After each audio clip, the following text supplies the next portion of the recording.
Masuk musim hujan emang bikin mood kita jadi males-malesan gak sih? Bawaannya pengen santai, gak ngapa-ngapain. Me time, ngemil, dan nonton. Makanya, Mimin hari ini mau review satu judul film lagi buat nemenin waktu santai kamu.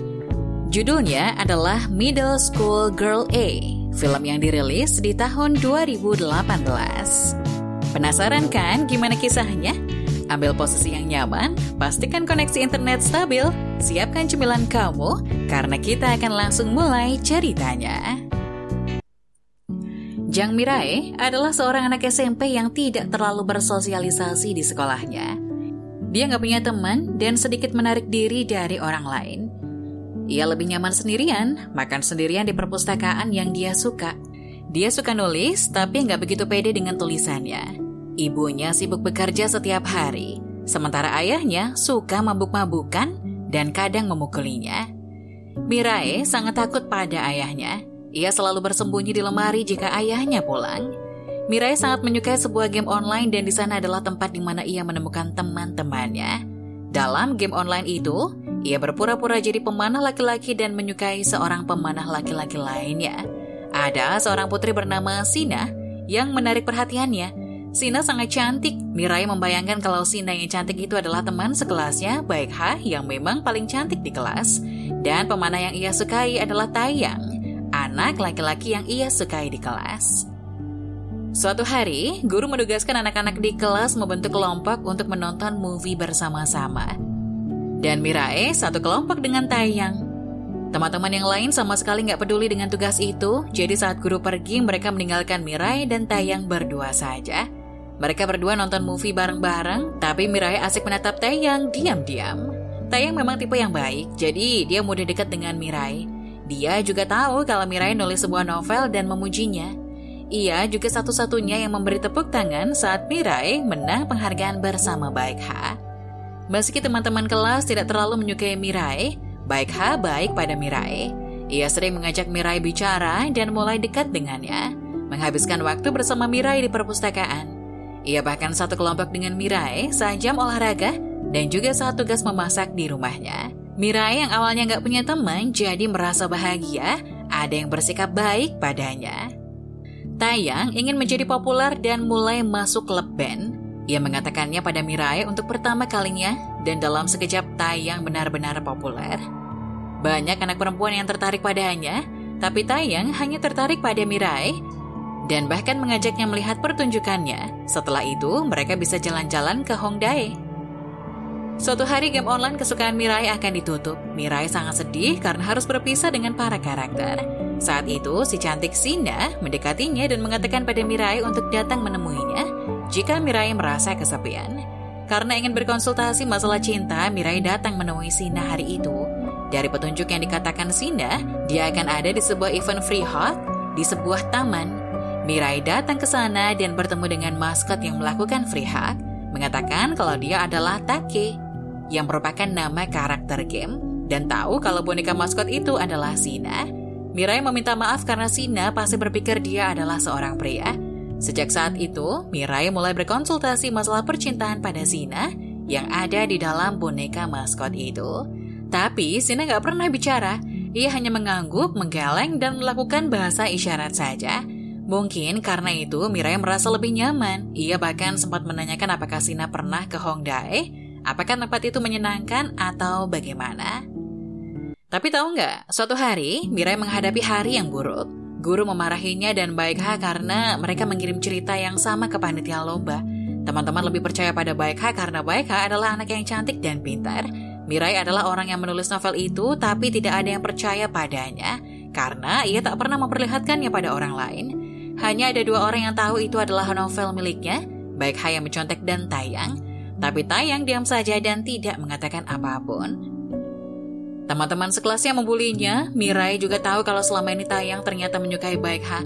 Alasan Taeyang mendekatinya adalah karena Baekha sering main bareng Mirae. 누구야? 아니라니까. Saat pulang ke rumah, Mirae ketahuan mengambil uang oleh ayahnya dan ayahnya memukulnya. Padahal Mirae hanya mengambil uang untuk membeli pembalut. Mirae merasa kalau sudah tidak ada gunanya ia hidup di dunia ini lagi. Mirae menemui Sina untuk mengucapkan salam perpisahan karena ia akan bunuh diri. Tapi Sina kemudian menghentikannya dan membuka maskotnya untuk pertama kalinya. Sina ternyata adalah seorang pria, bukan wanita seperti yang selama ini Mirai pikirkan. Sina adalah Jae-hye, seorang siswa SMA. Jae-hye mengatakan Mirai tidak bisa mati begitu saja. Sebelum mati, Mirai harus membuat list apa yang ingin ia lakukan, karena kalau sudah mati, nggak ada gunanya menyesal nanti. Jae-hye mengerti perasaan Mirai karena dia juga ingin bunuh diri dan sedang menyelesaikan list hal-hal yang ingin ia lakukan. Sayangnya, Mirai tidak punya apapun yang ingin ia lakukan, tapi Jae-hye mengatakan ia tahu Mirai pernah ingin ke Hongdae dan mengajak Mirai ke sana. Keduanya jalan-jalan ke Hongdae dan makan pizza ukuran besar. Itu adalah salah satu list yang ingin dilakukan Jae-hye. Selama ini, ia tak melakukannya karena tempat itu populer dengan pasangan. Kalau datang sendiri, dia merasa malu. Mirai juga dimintai tolong oleh Jae-hye untuk menemaninya periksa gigi karena ia takut pergi sendirian. Pokoknya lucu banget deh. Jae-hye meminta Mirai untuk menulis apa yang ingin ia lakukan agar tidak menyesal, sama seperti dirinya. Jika Mirai tidak bisa melakukannya sendirian, ia akan membantu Mirai. Sejak saat itu, Mirai mulai masuk sekolah lagi. Ia juga jadi lebih berani dan mengatakan pada guru kalau novel itu adalah miliknya. Tapi guru mengatakan semuanya sudah berakhir, gak ada gunanya lagi Mirai keras kepala. Salah satu teman Baek Ha bernama Noran pernah merasa disakiti oleh Baek Ha dan ingin balas dendam. Dia tahu kalau Mirai yang menulis novel itu dan mengatakan ia akan membantu Mirai. Ia sengaja membocorkan masalah itu ke media dan membuat heboh satu sekolah. Mirai dan Baek Ha langsung disidang untuk dimintai keterangan dan saat Mirai merasa kalau ia sudah terlalu jauh, Mimin rasa dia akan mengakui kalau itu novel Baek Ha, tapi Baek Ha tiba-tiba menangis dan mengakui kesalahannya. Keadaan mulai berbalik 100%, di mana Baek Ha yang biasa dicintai oleh seluruh kelas mulai menjadi target bully, sementara Mirai sudah tidak diganggu lagi.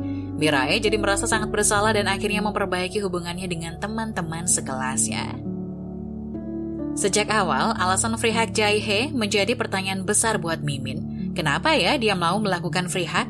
Bahkan di saat nggak ada orang di taman, saat semua orang menolak dipeluk, saat hujan, Jae-hye selalu ada di taman menawarkan jasa free hug.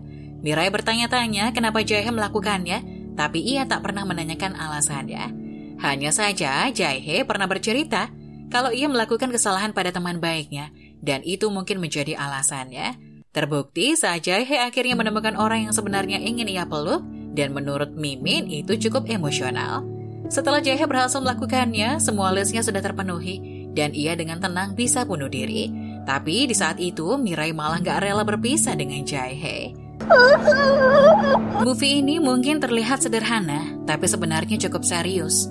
Dua orang yang ingin bunuh diri karena masalah masing-masing, menemukan kenyamanan di antara mereka. Meski kehadiran masing-masing tidak bisa menjadi alasan untuk berhenti melakukannya, tapi pasti ada pengaruhnya yang mungkin membuat mereka untuk tidak melakukannya. Dukungan dari orang lain sangatlah berarti. Mirai benar-benar anak yang kuat dan mampu mengatasi depresinya, kegalauan hatinya, dan keinginan untuk mati dengan caranya sendiri.